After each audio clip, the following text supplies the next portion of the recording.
راتوں رات پلک جھپکتے ہی. ٹھیک ہے نا. حضرت مالک, اچھا اس آیت میں واقع معراج کا تھوڑا سا ذکر بیان کیا گیا, بس معراج کا اسی کے اندر آتا ہے پورے قرآن میں, بس یہ جو ایک آیت ہے اسی کے اندر معراج کا ذکر آتا ہے. حضرت مالک بن سعصر رضی اللہ تعالیٰ عنہ کہتے ہیں کہ مجھے حضور پاک صلی اللہ علیہ وسلم نے معراج کا واقعہ سنایا. فرمایا کہ میں حتیم اور بعض اوقات فرمایا کہ ہجرہ میں لیٹا ہوا تھا, حتیم یا بعض اوقات فرمایا حجرے میں لیٹا ہوا تھا, کہ اچانک میرے پاس ایک شخص آیا, اس نے میرا سینہ چاک کر کے اس میں دل نکالا اور اس کو آب زمزم سے دھو کر اس میں ایمان اور یقین اور حکمت بھر دی. پھر میرے پاس ایک سواری لائی گئی جو خچر سے چھوٹی اور گدھے سے بڑی تھی, جس کا نام براق تھا. اس کا ایک قدم اس کی آنکھ کی نگاہ کی دوری پر پڑتا تھا. ایک قدم جتنا دور وہ دیکھتا تھا وہ ایک قدم ہوتا تھا. مطلب اتنی تیز سواری تھی کہ ہم اس کا اندازہ نہیں لگا سکتے. ایروپلین بھی نہیں ہے اتنا, لائٹ کی سپیڈ سے بھی زیادہ تیز تھا. لائٹ کی سپیڈ کتنی ہے تو وہ اس سے بھی زیادہ تیز تھا وہ. مجھے اس پر سوار کیا گیا اور جبریل علیہ السلام مجھے لے کر چلے. بیت المقدس تک ہمارا سفر اس پر ہوا. کہاں تک؟ بیت المقدس تک. پھر ایک معراج یعنی زینہ لایا گیا اور اس پر چڑھ کر ہم آسمان پہنچے. زینہ کس طرح کا تھا اس کی حقیقت اللہ ہی جانتے ہیں. کیا پتا ہو کچھ لفٹ کی طرح ہوا, وہ تو اللہ عالم, جو بھی ہے وہ نہیں بتایا, اس کے بارے میں پتا نہیں ہے کیسا ہے. الغرض ہم پہلے آسمان پر پہنچے, یہاں ہماری ملاقات اور سلام و دعا حضرت آدم علیہ السلام سے ہوئی. پھر دوسرے آسمان پر پہنچے, وہاں حضرت یحییٰ سے ہوئی اور حضرت عیسیٰ سے ملاقات ہوئی. تیسرے آسمان پر حضرت یوسف علیہ السلام سے ملاقات ہوئی. چوتھے آسمان پر حضرت ادریس علیہ السلام سے, اور پانچویں پر حضرت ہارون, اور چھٹے پر حضرت موسیٰ علیہ السلام سے, اور ساتویں آسمان پر پہنچے تو حضرت ابراہیم علیہ السلام کو بیت المعمور سے ٹیک لگائے ہوئے بیٹھا پایا. ان سے سلام اور دعا اور ملاقات ہوئی. اس کے بعد مجھے سدرۃ المنتہا لے جایا گیا. یہاں آپ صلی اللہ علیہ وسلم نے جنت اور دوزخ کا مشاہدہ فرمایا, اور پھر سدرۃ المنتہا سے آگے بڑھ کر آپ صلی اللہ علیہ وسلم بارگاہ رب العزت میں پہنچے, جہاں اللہ تعالیٰ سے ان کو ہم کلامی ہوئی, یعنی اللہ تعالیٰ سے وہ ملے. تو یہ سفر تھا. ایمان والے بھی ہل گئے تھے, پکے ایمان والے بھی اس سفر کے بارے میں سن کر ہل گئے تھے. ٹھیک ہے. اور اسی وقت آپ کی امت پر ہر روز 50 نمازیں فرض کی گئی تھی. جب دربار الہی سے واپسی پر حضرت موسیٰ کے قریب سے گزرے تو حضرت موسیٰ علیہ السلام نے فرمایا, آپ کو کیا حکم دیا گیا؟ آپ نے فرمایا, مجھے اور میری امت کو روزانہ 50 نمازیں پڑھنے کا حکم ملا. حضرت موسیٰ نے فرمایا, آپ کی امت روزانہ 50 نمازیں نہیں پڑھ سکے گی. میں نے آپ سے پہلے اپنی امت کا تجربہ کر کے دیکھ لیا ہے. آپ بارگاہ الہی میں جا کر نماز میں کمی کی درخواست کیجیے. میں نے جا کر درخواست کی تو 10 معاف کر دی گئی. واپسی پر پھر حضرت موسیٰ علیہ السلام نے معلوم کیا, پھر کم کرانے کا مشورہ دیا, یہاں تک کہ معاف ہوتے ہوتے صرف 5 نمازیں رہ گئیں. حضرت موسیٰ نے پھر فرمایا کہ ابھی اور کم کرائیے. آپ نے فرمایا, اب مجھے شرم آتی ہے, بس اب میں اپنے رب کی رضا میں راضی ہوں. اسی وقت ایک آواز آتی ہے کہ میں نے اپنے مقرر کیے ہوئے حکم کو پورا کر لیا اور اپنے بندے سے تخفیف بھی کر دی, یعنی 5 نمازیں پڑھنے کا ثواب 50 نمازوں کا عطا کروں گا. یعنی اللہ تعالیٰ نے اتنا کیا کیونکہ محبت تھی نا یہ بھی حضور پاک صلی اللہ علیہ وسلم سے. اس واقعے سے نماز کی اہمیت اور ہمیں عظمت کا اندازہ ہوتا ہے کہ کس قدر اہمیت ہے نماز کی, کہ نماز کہاں ملی. اللہ تعالیٰ نے اپنے سامنے بلا کر نمازیں دی ہیں, اور ہمیں تو بالکل بھی قدر نہیں ہے نمازوں کی. مطلب کتنا مشکل سے گھر پہ پیچھے پڑھ کے پڑھواتے ہیں کہ نماز پڑھ دو, بالکل بھی قدر نہیں ہے کسی کو نماز کی, اور وہ اللہ تعالیٰ نے اپنے پاس بلا کر پھر نماز دی تھی. اس کے بعد آپ بیت المقدس تشریف لے آئے, اور 7ویں آسمان میں جن انبیاء السلام سے ملاقات ہوئی تھی وہ بھی آپ کے ساتھ بیت المقدس آئے. گویا آپ کو رخصت کرنے کے لیے بیت المقدس تک آپ کے ساتھ آئے, یعنی سارے انبیاء کہاں آئے؟ بیت المقدس تک. اور یہاں حضرت جبریل علیہ السلام کے اشارے سے آپ صلی اللہ علیہ وسلم نے تمام انبیاء کو نماز پڑھائی.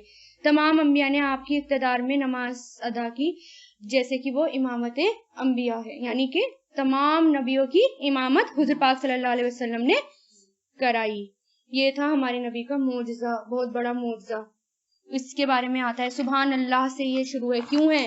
کیونکہ یہ واقعہ حیرانی والا واقعہ ہے. اس کو سننے کے بعد حیرانی ہے, لیکن اس لیے اللہ تعالیٰ نے کیا کہا ہے, وہ پاک ہے, وہ کچھ بھی کر سکتا ہے.